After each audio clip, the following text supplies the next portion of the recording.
নমস্কাৰ মৰমৰ বন্ধু-বান্ধৱীসকল তোমালোকৰ মৰমৰ চেনেল ভাৰতী এডুকেশ্যন এণ্ড ইনফৰমেশ্যনে সকলোকে প্ৰথমতে স্বাগতম জনাইছোঁ যেহেতু অহাকালি তোমালোকৰ পৰীক্ষা আছে ইতিমধ্যে যোনবোৰ চেণ্টাৰত লেভেলৰ কাম চলিব আজি লগতে তাৰে যোনবোৰ সাবচিকুনৰ কাম চলি আছে মই যোৱাকালি কৈছিলোঁ এখন চেণ্টাৰত এই চেণ্টাৰত কিন্তু সাবচিকুনৰ কাম চলি আছে আৰু আজিৰ পৰা চাগে লেভেলৰ কামবোৰ ষ্টাৰ্ট হৈ যাব চিট কেনেকৈ বহাব কি কৰিব সেই বস্তুবোৰ আৰম্ভ হ'ব এতিয়া মই এই বছৰ যোনসকল যাতে হাই ছেকেণ্ডেৰী পৰীক্ষা দিব বা মেট্ৰিক পৰীক্ষা দিব তেওঁলোকক মই বহুতখিনি মানে ভালদৰে মই তেওঁলোক ছাপোৰ্ট কৰিব পৰা নাই ইয়াৰ কাৰণটো হৈছে মোৰ ব্যক্তিগত কিছুমান প্ৰব্লেম আছে আৰু এক্টিভ নাছিলোঁ মই ইউটিউবত সেইবাবে মই গমেই নাপাওঁ একচুৱেলি এবাৰ চিলেবাছ হওক বা যিকোনো বস্তু ব্লু প্ৰিণ্ট আদি কৰি মই গম নাপাওঁ লাষ্টত কিন্তু মই লাষ্ট এমাহতহে মই অলপ চাই লৈ তোমালোকক যি পাৰোঁ কুৱেশ্যন এনচাৰবোৰ দিয়াৰ চেষ্টা কৰিছোঁ তোমালোকে সেইখিনি পঢ়া তেনেহ'লে পাবাই নম্বৰ মই এইটো নকওঁ যে তাৰ পৰা মিনিমাম 80%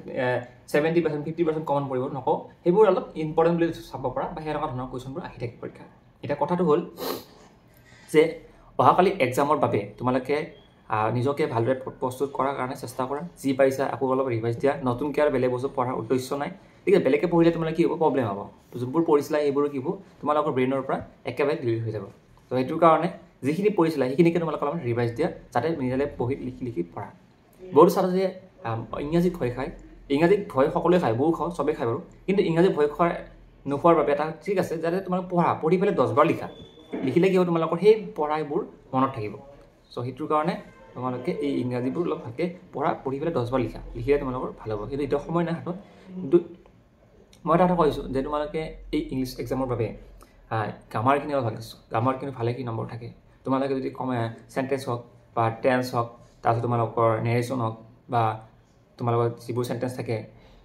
চিম্পল চেণ্টেঞ্চ বা কম্পাউণ্ড চেণ্টেঞ্চ যিমান যি আছে সেইবোৰ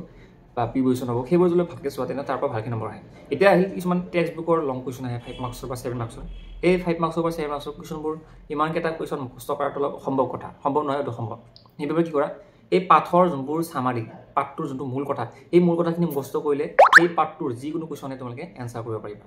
এইখিনি আছিল ভিডিঅ'টো চাই পেলাই ধন্যবাদ